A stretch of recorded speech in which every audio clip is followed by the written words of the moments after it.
నాగర్ కర్నూలు జిల్లాలోని చారకొండ మండలంలోని ప్రభుత్వ ఉన్నత పాఠశాలలో విద్యార్థులకు రాజకీయాలపై అవగాహన కల్పిస్తూ మాక్ అసెంబ్లీ నిర్వహించారు। ఈ సమావేశంలో విద్యార్థులు ఆడపిల్లల రక్షణ గురించి, విద్యా వ్యవస్థలో లోపాల గురించి పలు అంశాలు ప్రస్తావించారు।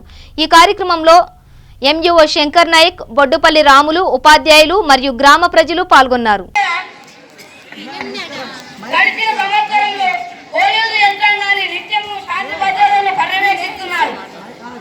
దీనికి బదులుగా తాజాగా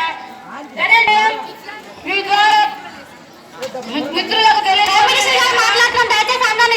ఉండండి సిటీస్ ఏర్పరిచి అమ్మాయిలకు రక్షణ కల్పించడానికి ప్రతి స్త్రీ అర్ధరాత్రి కూడా స్వేచ్ఛగా ఒంటరిగా వెళ్లే విధంగా మా శాఖ పరంగా అన్ని విధాలుగా సహాయకాలు కొనుక్కోబడింది। ఏనాడు ఒక్క స్త్రీ కూడా ఇబ్బంది పడలేదని సభకు సవిధంగా తెలియజేస్తున్నారు స్పీకర్ మేడం। అధ్యక్ష, ప్రతి స్త్రీ అర్ధరాత్రి వెళ్ళి రోడ్ల మీద నడుస్తుందంటున్నారు అధ్యక్ష, కానీ పట్టపాటి లేగిన స్త్రీకి ఒక న్యాయం లేదు అధ్యక్ష। స్త్రీ పట్టపాటి లేగిన రోడ్ల పైన కాదు అధ్యక్ష, అవినీతిమయంగా మారుస్తుంది అధ్యక్ష